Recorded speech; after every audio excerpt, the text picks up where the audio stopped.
Welcome to our kitchen. I'm glad to be back. It's been a long time since I did a recipe video, so I'm very glad to be back with you all. Today we're going to show you how to make homemade pizza pockets. So I don't know about you, but I'm a bit of a sucker for a store-bought pizza pop. But as we all know, we should limit those. And so what we're doing today is we're going to make a healthy, veggie-filled pizza pocket that your kids are just going to go crazy for. The first thing we're going to do is I'm going to set the kids up chopping up some veggies. We're going to grate the zucchini. So you're going to want to leave the peel on when you're grating zucchini. A lot of the nutrients are found in the peel. So Jane is going to grate this up. We're looking for about 1.5 cups of grated zucchini. And Anna is going to chop up our green pepper. While the girls are working on that, I'm going to start chopping the onion.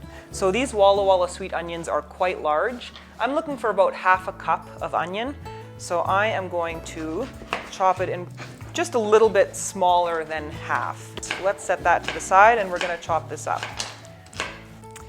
So while the girls are working on that, I'm going to go over to the stove and I'm going to start heating up some olive oil. Let's let that heat that up for a minute. And we're going to add our onion.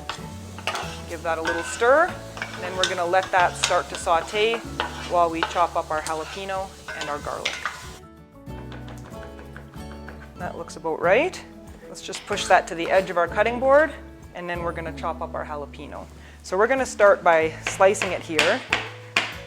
And once I reach the seeds, what I do is I tip it to the side, and I just cut off each side like this. You can also slice it in half and pull the seeds out, but I'd rather not touch that seed pod with my fingers. So we can discard that, and then I'm going to mince the jalapeno because I don't think any of my kids want to eat a really big chunk of jalapeno in their pizza pocket. If your family really can't stand heat, you can just omit the jalapeno altogether. Okay, so we're going to add this to our frying pan. So we're going to add our green pepper. I guess I should show you here that our onion is starting to soften and it's quite translucent and it's sizzling nicely. So that's exactly what you're looking for. So I'm going to stir in the green pepper. And then we're going to add our zucchini. Zucchini has a lot of water in it. So what I'm going to do is I'm going to sprinkle this with some salt to pull out some of the liquid. So not a lot of salt, but we're just going to sprinkle on a little bit on top of our zucchini. And we're going to give that a stir. And what we're wanting to do here is let this cook for about 4 minutes. And what we're looking for is for the zucchini to release its juices and the juices to evaporate so that our sauce is not too runny. So we're going to start by slicing 2 tablespoons of fresh basil and about 1 tablespoon of fresh oregano. So I'm just going to show you girls how to chop these because I'm not sure if you've done it before. So you want to stack a few leaves of basil on top of each other and then you roll it up like this into a nice little hot dog. And from there, you're going to chop it up. And then that way it just falls into little ribbons. Good job, Jane. Good job, Anna. We're going to set this aside to add at the very end of our filling. So that's our basil. That looks like about 2 tablespoons. So let's push that to the side, and we're going to do our oregano. And once you have a nice pile, you can just chop them really finely. Good job. So let's take a little look in our frying pan here and see how the zucchini is doing. So you can see that it is letting go some of its moisture. What we're looking for is it to not be quite so wet and also to kind of like the onion to turn a bit translucent. So we're about halfway, I think. It's looking good. We are about maybe a week, 10 days away from tomato season, so I don't have any homemade tomato sauce at the minute, but I just wanted to take our cookbook and highlight 2 tomato sauces that would work really well in this recipe for when tomato season is up and going. So the first one is Loads of Herb tomato sauce. So as the name suggests, it's full of fresh herbs, fresh tomatoes, garlic, onion, all the good stuff. This is a really nice all-purpose tomato sauce. And then the second one is Roasted Romas. So this is my choice for pizza sauce in particular. It's really nice and thick. It has a bit of a different flavor to it. It's made in the oven instead of on the stove top. So Roasted Roma tomatoes. So if you're using that one, you're going to want to puree it before you use that. But those are two great options for tomato sauce. But today we're just going to be using a store-bought marinara because I don't have any more homemade stuff. So that's looking really good. So what we're going to do is we're going to turn off our heat and just pull this off of heat and add the rest of the ingredients, and we're not going to cook them because we would need to cool our filling down before we fill up our pizza pockets. So for the first thing I'm going to do is I'm going to add about 1 cup of pizza sauce, tomato sauce. So like I said, this is a marinara. So that's about 1 cup. We're going to add about 1/2 cup of chopped ham. Now I should just say about the meat that you can use what your family likes. We really enjoy pepperoni pizza, we really enjoy ham pizza, so I'm combining the two to make a pepperoni and ham pizza pocket. You could use ground beef, ground turkey. You could also use like a spicy Italian sausage would be really good. So as long as your meat is fully cooked, you can play around with whatever you'd like. And we are going to add our fresh herbs. So we have about 2 tablespoons of fresh basil, about 1 tablespoon of fresh oregano. And that is looking amazing. It smells like pizza. So now I'm going to transfer this into a bowl with a lid. I'm going to use my big measuring cup here. So we're going to pour it into here and we're going to put it in the fridge to cool for at least 20 to 30 minutes, about as long as it takes you to make your dough. Okay, so now that our filling is in the fridge and cooling down, we're going to start working on our dough. So what we're going to do is I'm going to use a stand mixer. You can do it by hand if you want to, but we're going to use the stand mixer today. So we're going to add 2 cups of all-purpose flour, and Jane, we're going to add 1 cup of whole wheat flour. Perfect.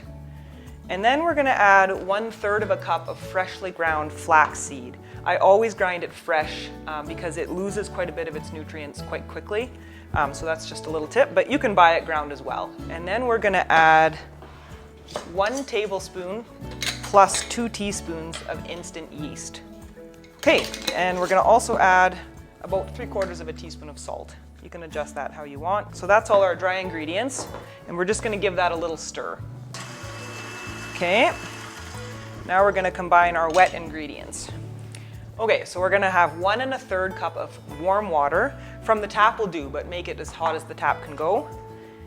We're going to add 2 tablespoons of liquid honey, and we're going to want the honey to melt. So we'll just keep stirring it around until it's kind of melted. And I'm also going to add 2 tablespoons of olive oil. So I'm going to make a well in the middle of my flour here, in the middle of the dry ingredients, and we're going to pour the liquid right in the middle there. So we're going to let that come together into a ball, and once it's all come together into a ball, we're going to let it knead for about 2 minutes, 2 or 3 minutes. Turn that off one more time and just fold that over so that we don't have any dry stuff stuck on the bottom. If you notice that your dough is a little bit sticky, maybe just a little bit too wet, you can add just a little bit more flour. I would suggest doing it maybe a teaspoonful at a time so you don't add too much. So this has been kneading for a few minutes now, so we're going to turn it off and we're going to finish it by hand. And we're going to just lightly flour your work surface, and we're going to dump out our dough. Okay, and then we're just going to finish it off a little bit. I can see that it still needs just a little bit more. There was just a little bit of the dry ingredients on this edge there, and it looks like it needs just a little bit more kneading. So I think that's about good. I'm just going to form it into a ball. Good, so that looks perfect. So I'm going to reflour my surface here, and I'm just going to cover this up with a clean tea towel as well as a layer of plastic. So we're just going to cover that up, and we're going to let it just rest for 20 to 30 minutes. So the first thing I'm going to do is I'm going to turn on the oven. I'm going to turn it to 425. Okay, the next thing we're going to do is we're going to add our cheese to our filling. So we want about 1 cup, just over, of mozzarella cheese. And let's give that a stir. So you can see that our dough has risen here. That's exactly what we're looking for. So just to make working with it a bit easier, I'm going to just cut it in half and work with 1/2 at a time. So we're going to sprinkle a little bit of more flour onto our counter here. And what I'm going to do is we're going to roll this out into a rectangle. And I'm going to roll this thinner than I would if I was making a traditional pizza. About 1/4 inch is what you're going for. So now what I'm going to do is I'm going to take a pizza cutter and cut it in half like this, and then I'm going to do it in half again this way, and then cut each of those halves in half. So we end up with 8 pieces. Now the trick when you're filling pizza pockets is not to overfill them, which I'm always tempted to do because the filling is so delicious. But I've figured out that about a 1/4 cup is perfect. So now that we've got that done, we're going to dip our finger or a pastry brush into, I've got just a little bowl of clean water here, and you're just going to rub out half of the pizza pocket, and this is just to help seal your dough.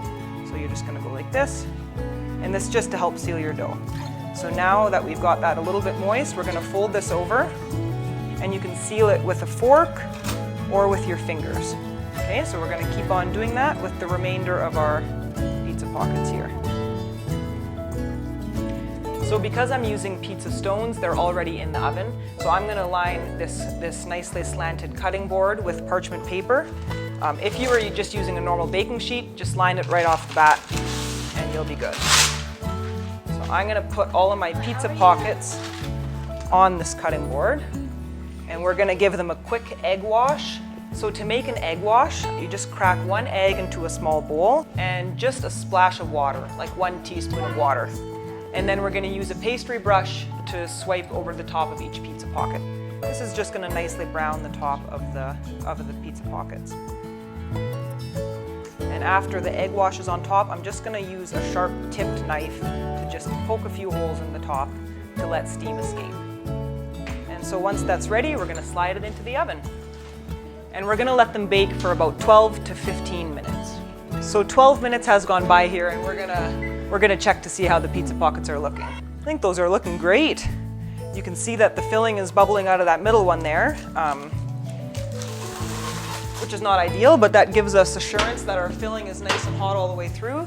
They're nice and golden brown on top, and if we flip one over, they're fully cooked on the bottom. So I'd say those are done. So that's how you make summer-filled pizza pockets. If you found this video helpful, be sure to hit the like button and subscribe for more videos.